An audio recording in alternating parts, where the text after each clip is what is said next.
এই মুহূর্তে আমরা আছি ধানমন্ডি 32 নম্বর এবং আমরা 32 নম্বরের বাড়িটির পাশে যে নির্মাণাধীন ভবনটি রয়েছে আমরা রয়েছি এখন সেই ভবনে।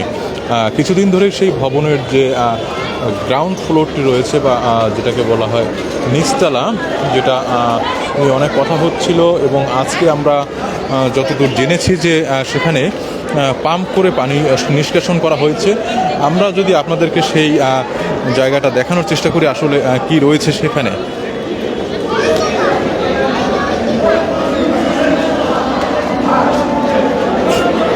দর্শক, আপনারা দেখতে পাচ্ছেন এখানে কিন্তু যারা উৎসুক জনতা রয়েছে তারা কিন্তু ঘুরে ঘুরে দেখছে এবং আমরা যদি আপনাদেরকে দেখানোর চেষ্টা করি যে এখানে কিন্তু পানি নিষ্কাশন করা হয়েছে।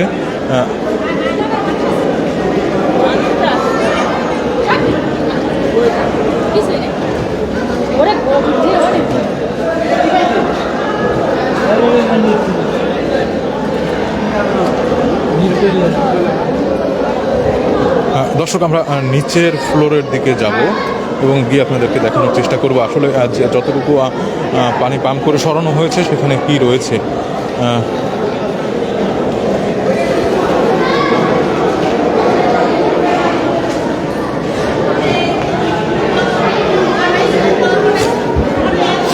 দর্শক, আপনারা দেখতে পাচ্ছেন সাধারণ জনতা যারা আছে তারা কিন্তু এখানে ভিড় করে আছেন এবং তারা কিন্তু নিচে যাচ্ছেন এবং দেখে দেখে আবার উপর দিকে চলে আসছেন। আমরা যদি একটু নিচের দিকে যাওয়ার চেষ্টা করি এবং নিচের দিকে আপনাদেরকে দেখানোর চেষ্টা করি, আপনারা দেখবেন যে যে জায়গাটিতে আসলে আমরা এর আগে লাইভে দেখিয়েছিলাম যে পানি জমাট বেঁধে আছে, সেই জায়গাটি কিন্তু পাম্প করে পানি সরানো হয়েছে এবং পানি সরানোর পরে আসলে কি দেখা মিলল সেটাই আমরা আপনাদেরকে দেখানোর চেষ্টা করছি।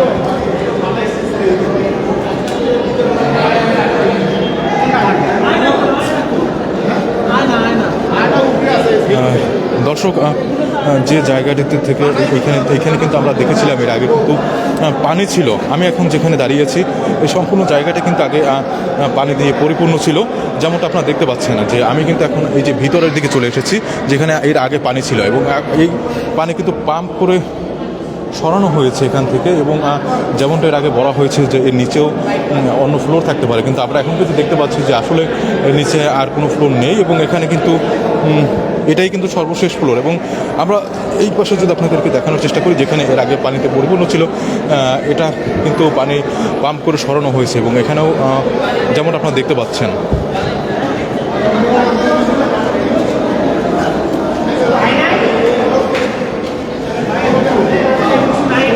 দর্শক, যারা সাধারণ মানুষ আছে তারা কিন্তু এখানে ভিড় করেছে এবং আপনাদেরকে যদি আরেকটু আমি এই পাশে নিয়ে যাওয়ার চেষ্টা করি আপনারা দেখতে পাবেন যে যেটা বলা হয়েছিল যে নিচে যাওয়ার সিঁড়ি রয়েছে আসলে তেমনটা আমরা দেখতে পাচ্ছি না। আমরা এখানে যারা এসেছে তাদের সাথে যদি একটু কথা বলার চেষ্টা করি। ভাই, আসলে এখানে আপনারা ঘুরে কি দেখলেন? আমরা এখানে ঘুরে যা দেখলাম, এখানে ওই যে আয়নাঘর শুনলাম সবার থেকে, আয়নাঘর দেখতে আসলাম। ঠিকই তো দেখলাম যে এখানে না স্বৈরাচার শেখ হাসিনা আয়নাঘর করছে, এটাই দেখলাম আর কি। দর্শক, যেমনটা আপনারা শুনছিলেন একজন সাধারণ মানুষ তার মতামত প্রকাশ করেছিলেন এবং করছিলেন আমাদের সাথে। আমরা এখানে আপনাদেরকে যদি একটু দেখানোর চেষ্টা করি আপনারা দেখতে পাচ্ছেন যে এখানে কিন্তু সাধারণ মানুষ আসছে এবং তারা কিন্তু এটি দেখার চেষ্টা করছে যে আসলে পানি সরানোর পরে কী রয়েছে আসলে এখানে, তেমনটা কিন্তু তারা দেখার চেষ্টা করছে এবং আপনারা দেখতে পাচ্ছেন যে তারা নানা জায়গা থেকে আসলে খুঁটিয়ে খুঁটিয়ে বিষয়টি দেখার চেষ্টা করছে, কারণ এতদিন পর্যন্ত এটাকে নিয়ে যে কথা বলা হয়েছিল আসলে তার কতটা সত্যতা রয়েছে সেটাই কিন্তু তারা চেষ্টা করছে দেখা।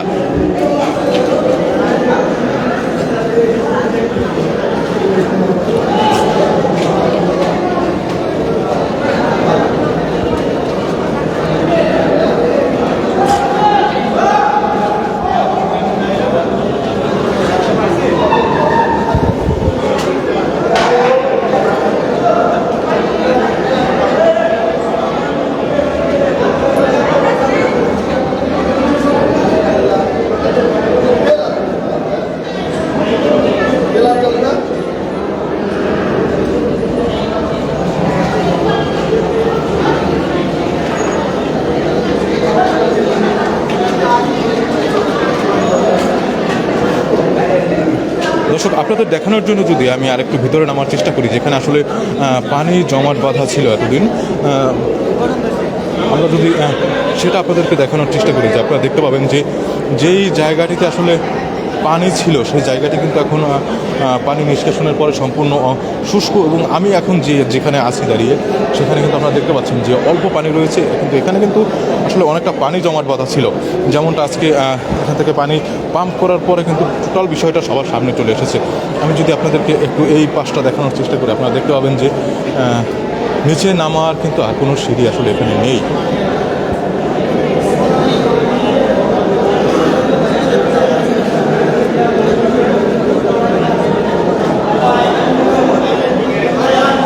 দর্শক,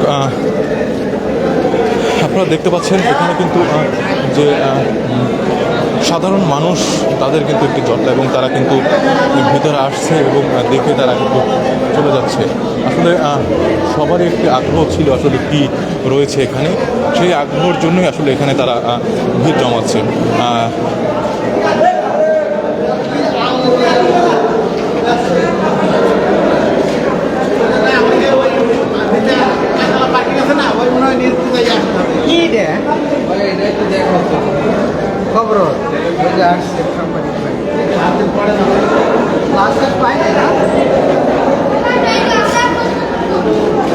দর্শক, যে যেমনভাবে পারছে সবগুলো কিন্তু আসলে তারা অল্প অল্প করে খুঁজে খুঁজে দেখছে আসলে কি ছিল এখানে বা কি হতে পারে, এমনটা তারা বলছিল। আমরা যেমনটা একজনের মুখ থেকে শুনছিলাম, আপনারা দেখতে পাচ্ছেন যে এখানে কি পরিমাণে আসলে মানুষের ভিড়।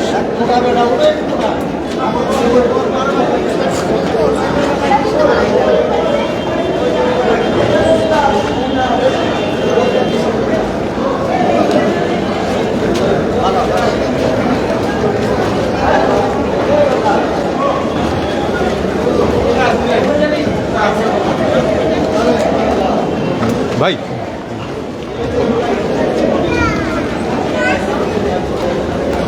দর্শক, আপনারা দেখতে পাচ্ছেন যে এখানে কিন্তু সাধারণ মানুষ যারা আছে তারা কিন্তু বিভিন্ন কোণ থেকে তারা কিন্তু ঘুরে ঘুরে দেখছে, এবং পানি নিষ্কাশনের পূর্বে তাদের যে প্রশ্নগুলো ছিল আসলে সেগুলোই কিন্তু তারা মিলানোর চেষ্টা করছে, যে তারা যে প্রশ্নগুলো করেছিল এবং যে উত্তরগুলো তারা খুঁজছিল সেগুলো আসলে কতটা মিলে গেল বা কতটা যৌক্তিক ছিল, তেমনটা খোঁজার জন্যই কিন্তু এখানে মানুষ আসছে এবং ভিড় করছে, যেমনটা আপনারা দেখতে পাচ্ছেন।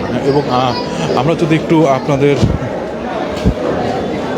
একজনের সাথে আমরা একটু কথা বলার চেষ্টা করব, এখানে যিনি দেখেছেন কিছুক্ষণ আগে, আমরা একটু তার সাথে কথা বলবো। ওনার তো আসলে ঠিক ছিল না, উনি তো এদেশে 1971-এ বলেছে 9 মাসে 30 লক্ষ শহীদ হয়েছে, 1 মাসে 2000 লোক মারা গেছে। তাহলে হিসাব করে দেখেন যে কোনটা যুদ্ধ ছিল। আপনাদের কাছে আমার প্রশ্ন, কোনটা যুদ্ধ ছিল এটা একটু হিসাব করে দেখবেন। 9 মাসে স্বাধীনতার 9 মাসে আমাদের দেশে আরেক দেশের সেনাবাহিনী গুলি করে মারছে 30 লক্ষ। এদেশের পুলিশ এদেশের জনগণকে মারছে 1 মাসে 2000। এখনো দেখেন হাজার হাজার ছাত্র জনতা মৃত্যু পাঞ্জা লড়ছে, মৃত্যুর সাথে। কারো চোখ নাই, কারো পা নাই, কারো হাত নাই। অতএব এর বিচার না হওয়া পর্যন্ত তার কোনো কিছু যে মিডিয়ায় প্রচার করবে সে মিডিয়ার বিরুদ্ধে আইনগত ব্যবস্থা গ্রহণ করার জন্য এদেশের স্বরাষ্ট্র মন্ত্রণালয়ের যারা দায়িত্ব আছে তাদের দৃষ্টি আকর্ষণ করছে।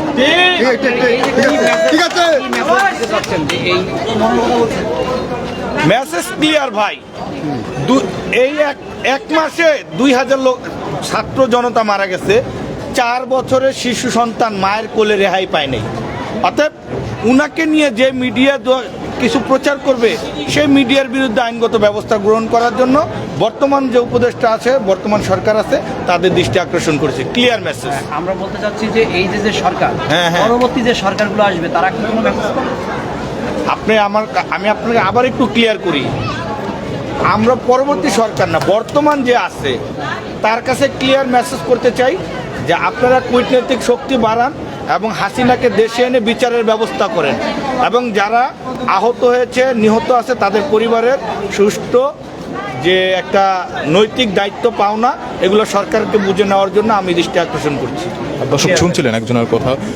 আমরা যদি একটু আপনাদেরকে আবারও দেখানোর চেষ্টা করি যে ভিতরে কিন্তু আসলে যে সাধারণ মানুষ আছে তারা কিন্তু একের পরে ভিতরে যাচ্ছে এবং তারা কিন্তু সমস্ত বিষয়টা আসলে দেখে আবার চলে আসছে। যে যেমনভাবে পারছে তেমনভাবে কিন্তু তারা কিন্তু দেখার চেষ্টা করছে এবং তাদের ভিতর যে প্রশ্নগুলো ছিল সেগুলো কিন্তু তারা মেলানোর চেষ্টা করছে। ভাইয়া আসলে ভিতরটা ঘুরে কি দেখলেন, কি আছে? আসলে এটা পার্কিং লট ভাই, এটা বাইরে কিছুই না। ওই হয়তো ওইখানে কাজ করার জন্য পানি জমেছিল, ওই পানি পরিষ্কার করার পরে বোঝা গেল যে এটা একটা লিফটের জন্য জায়গা হয়তো বা রাখছিল, কিন্তু পরবর্তীতে উনি যে কোনো কিছু করতে পারতো, উনি এই দেশটাকে ধ্বংস করে দিয়ে গেল। দর্শক আপনারা শুনছিলেন যে একজন সাধারণ তুমি কি দেখে আসলে নিচে? আমি এখন অনেক কিছু দেখে আসছি। আমি অনেক অবাক হয়ে গেছি যে এটা আগে কি ছিল আর এখন কি হয়ে গেছে। আমার কিছু বলার নেই, কারণ শেখ হাসিনা অনেক খারাপ একটা লোক ছিল। আগে বুঝি নাই, এখন বুঝেছি।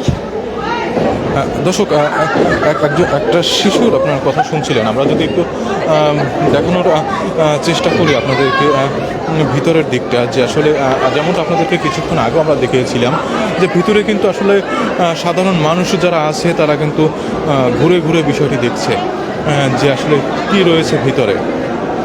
এবং ভিতরে যে পানি আছে সেটা কিন্তু আপনাদেরকে আগে আমরা দেখিয়েছি যে পানিটি কিন্তু নিষ্কাশন করা হয়েছে এবং পানি নিষ্কাশনের পরে তারা কি কি দেখলেন আসলে ভিতরে? না, আমি কি দেখেছি না। একা আপনি কি নিচে গেছিলেন? না। দর্শক আমরা শুনছিলাম একজন সাধারণ মানুষের কথা, যিনি আসলে নিচে দেখছিলেন। আপনাদেরকে যদি একটু দেখানোর চেষ্টা করি আপনারা দেখতে পাবেন যে সাধারণ মানুষ যারা আগ্রহী তারা কিন্তু এটাকে ঘুরে ঘুরে দেখছেন এবং কি রয়েছে সেটা কিন্তু তারা নিজেদের ফোনের লাইট এবং যে রিচার্জেবল টর্চ আছে সেটা কিন্তু তারা দিয়ে আসলে দেখার চেষ্টা করছে। দর্শক আপনাদের যদি একটু দেখানোর চেষ্টা করি যে সিঁড়ি থেকে শুরু করে সব কিছু তারা কিন্তু ঘুরে ঘুরে দেখছেন।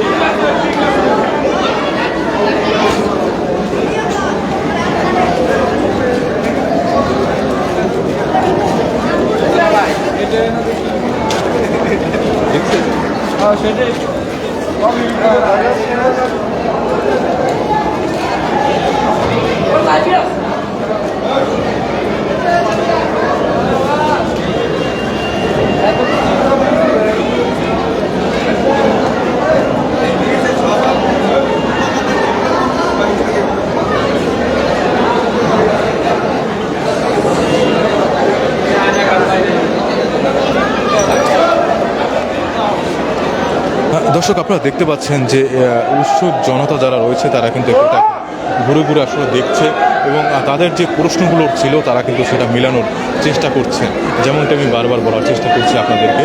এবং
দর্শক ধানমন্ডি 32 নাম্বার থেকে এই ছিল আমার কাছে সর্বশেষ আপডেট। যদি নতুন কোনো তথ্য আমাদের সামনে আসে অবশ্যই আপনাদেরকে জানিয়ে দেওয়া হবে। ততক্ষণ পর্যন্ত আমাদের সাথে থাকুন। ধন্যবাদ সবাইকে।